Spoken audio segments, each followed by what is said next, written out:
नमस्कार दर्शकों, सुप्रभात। जयगांव मिरस में आपका स्वागत है। दर्शकों, काफी बार इस जयगांव एमजी रोड क्षेत्र का सड़क का दृश्य आप सभी के समक्ष दिखाए हैं।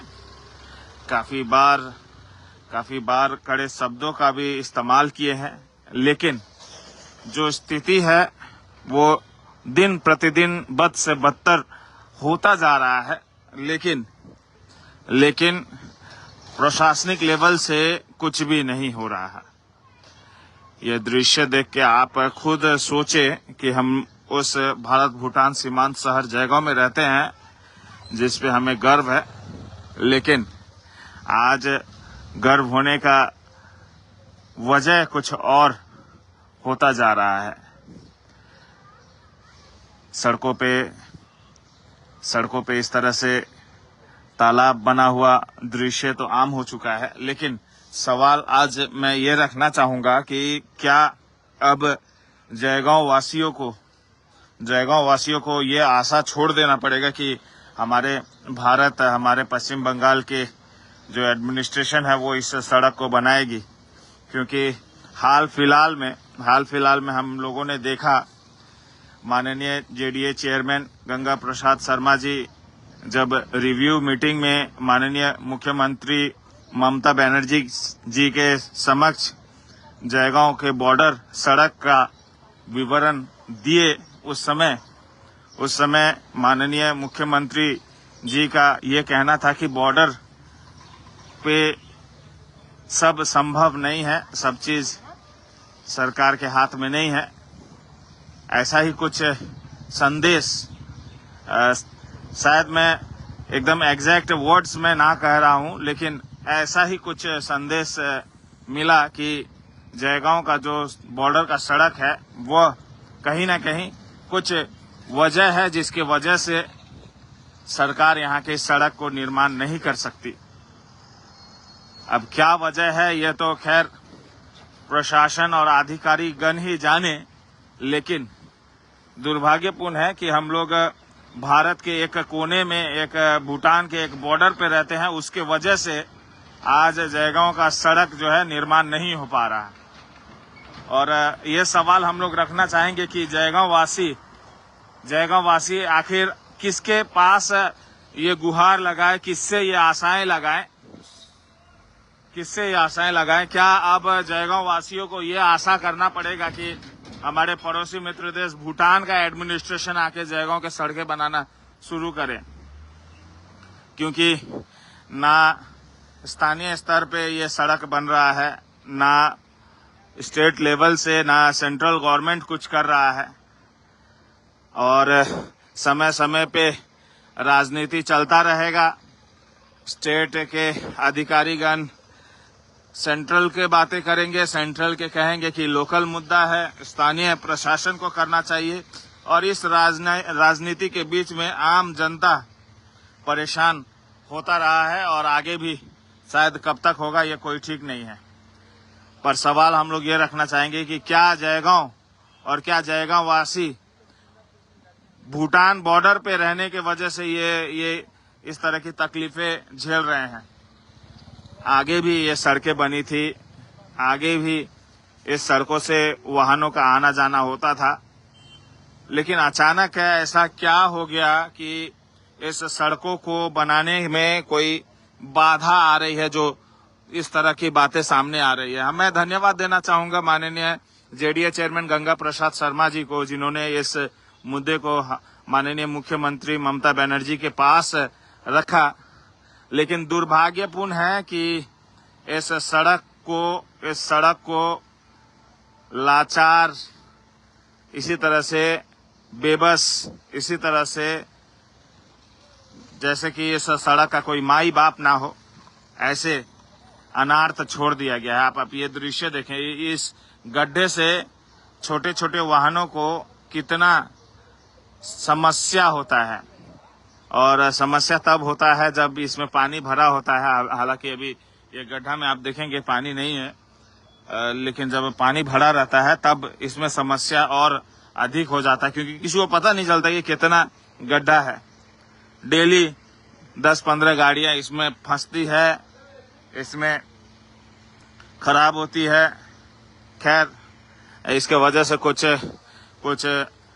ऑटोमोबाइल वर्कशॉप का काम धंधा सही होता होगा, लेकिन जिनके जेब ढीली होती होगी, जिसके गाड़ी को रिपेयर करने के लिए वर्कशॉप लेके जाना होता होगा, उसका क्या होता होगा ये आप स्वयं ही समझ सकते हैं। लेकिन दुर्भाग्यपूर्ण है कि जयगांव एमजी रोड सालों साल से ऐसे ही पड़ा हुआ है। समय समय पे आंदोलन भी देखने को मिलता है, सड़कों पे लोग उतरते हैं और खासकर बिजनेस कम्युनिटी के लोग जयगांव में देखे जाते हैं। जयगांव एक मुख्य द्वार है हमारे पड़ोसी मित्र देश भूटान का, और आप देख सकते हैं कतार में बड़े बड़े वाहन भूटान प्रवेश करने के लिए लगी हुई है। इस सड़क के माध्यम से 2 नंबर गेट से जाती है, अंदर प्रवेश करती है। और इस सड़क का अवस्था आप सोच सकते हैं। अब ऐसा लग रहा है कि हम लोग किस कोने में, किस जगह पे रहते हैं, जहां एक सड़क ही तो लोगों ने मांगा था, एक सड़क का ही तो सपना लोग देख रहे हैं। और अगर मैं कुछ और बातें करूं तो कुछ लोगों को बुरा लग जाएगा।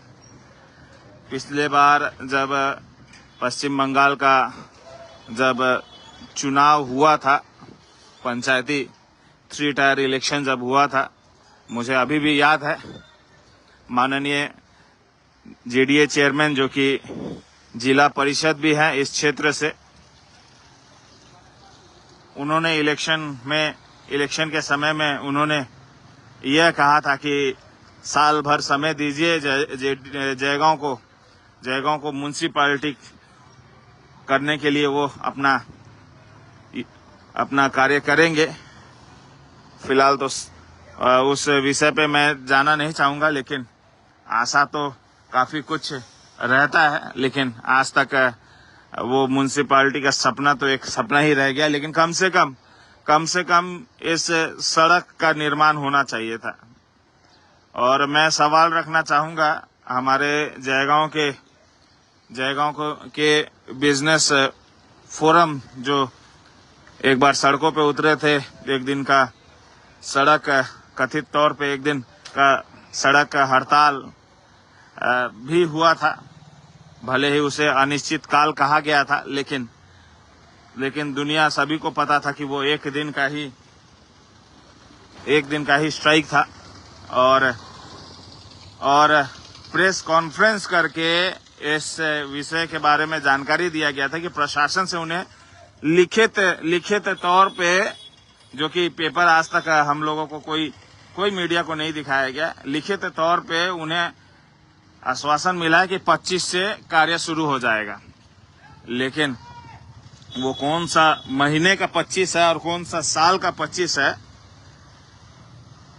क्या हमारे जमाने में होगा या हमारे आने वाले पीढ़ी के जमाने में होगा, 2025 में होगा या 2225 में होगा, या कौन सा 25 में होगा, लेकिन 25 में जरूर होगा।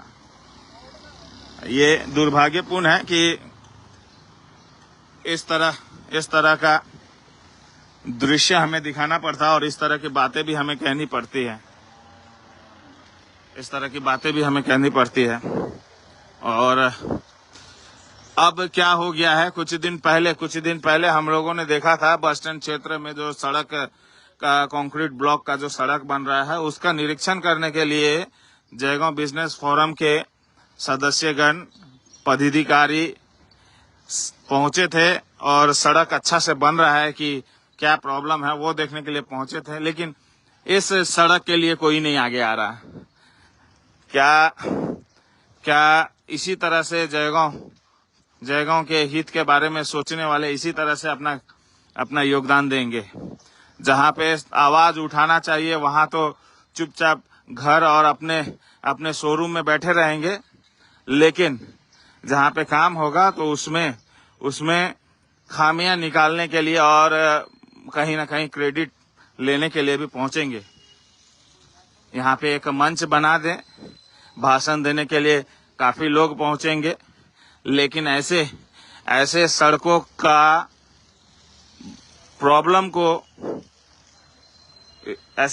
प्रॉब्लम को दिखाने के लिए, इसके आवाज उठाने के लिए, विरोध प्रदर्शन करने के लिए काफी मुश्किल से ही आपको देखने को मिलेगा। और जब देखने को मिलेगा तो आप समझ जाइएगा कि जयगांव में क्या हो रहा है। फिलहाल मैं यही आशा लगा रहा हूं कि अगर जयगांव हमारे यहाँ के एडमिनिस्ट्रेशन से ये सड़क नहीं बनता है तो कम से कम हमारे पड़ोसी मित्र देश भूटान के फुलचलिंग के प्रशासन से ही रिक्वेस्ट कर ले, शायद वही बना दे। अब ऐसा लग रहा है कि ये सड़क बनाने का जिम्मेदारी अब उन्हीं को देना पड़ेगा और उन्हीं से अपील करना पड़ेगा, क्योंकि यहाँ से कुछ होता हुआ नहीं दिख रहा। और शायद ऐसा ही कुछ संकेत अब चारों तरफ से आना शुरू हो गया है कि अब जयगांव का सड़क खासकर ये एमजी रोड अब हमारे इधर से नहीं होके अब हमारे बॉर्डर पार से ही रिक्वेस्ट करके बनवाना पड़ेगा। और मैं अपील करना चाहूँगा, हमारे कुछ शब्दों से किसी को बुरा लगे तो क्षमा चाहेंगे, लेकिन हकीकत दिखाने से हम पीछे नहीं हटेंगे और हमारा व्यक्तिगत जो भी इस विषय को लेकर जो भी प्रतिक्रिया रहेगा आगे भी इसी तरह से देते रहेंगे। किसी को बुरा लगे तो क्षमा है, लेकिन सच्चाई दिखाने से और सच बोलने से ना कभी कतराए हैं, ना रुके हैं, ना झुके हैं और आगे भी जारी रहेगा। जयगांव मिरर्स के लिए मैं विजय कुमार गुप्ता इस समय विदा लूंगा, यही अपील के साथ कि जो भी जयगांव बिजनेस फोरम जो सड़कों पे निकले थे एक बार फिर अपना योगदान दे। जयगांव वासियों का समय आ गया है कि इस विषय को लेकर आंदोलन करें, अपना हक के लिए आवाज बुलंद करें और आपके इस हक की लड़ाई के लिए जयगांव मिरर्स विजय कुमार गुप्ता हमेशा आपके साथ है। जय हिंद, जय भारत।